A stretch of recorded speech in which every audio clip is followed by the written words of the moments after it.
Alright, in this video I'm going to show you how to tweak your scorecard printout.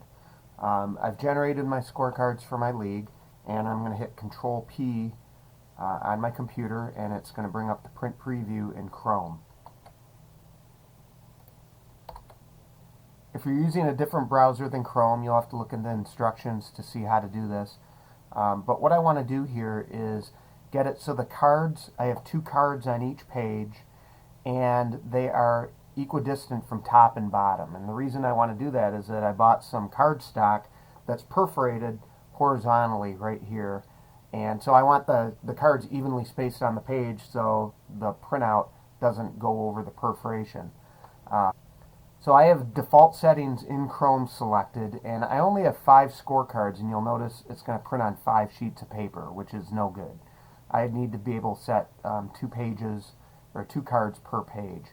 So I'm going to go into more settings, and the first thing I'm going to do is change my scaling so that it's on custom.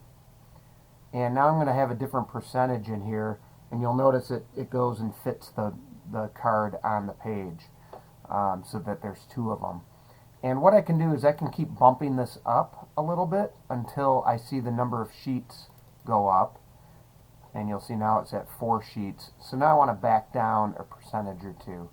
And your scaling number will differ based on your margins that you set and the different options for your cards that you have set. In this case, I have subs on a couple of the cards. I have 3 different tee boxes. So it's all going to depend on those kinds of things. And then to further customize this, I want to make sure that they're equidistant from top and bottom.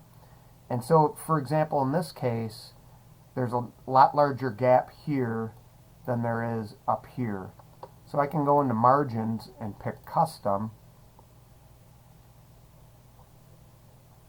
And now I can make sure, and I already had it set up, but I moved the margins for the top and bottom until they were equidistant and the cards fit on the page. So now I can go and go down with the scaling a little more.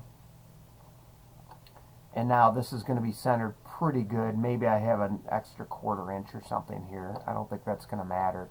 There's enough gap between these 2 cards. It's about a 1/2 inch depending on what your scaling is. And then I can go to print, and I go to print to use the dialog box, and that way I can pick my rear tray because I have the cardstock loaded in the back of the printer. And then I'll go and print, and that's it. So you need to play around with the margins and the scaling depending on what your scorecards look like and how many options you have chosen, and that'll help you align things on the paper the way you want them.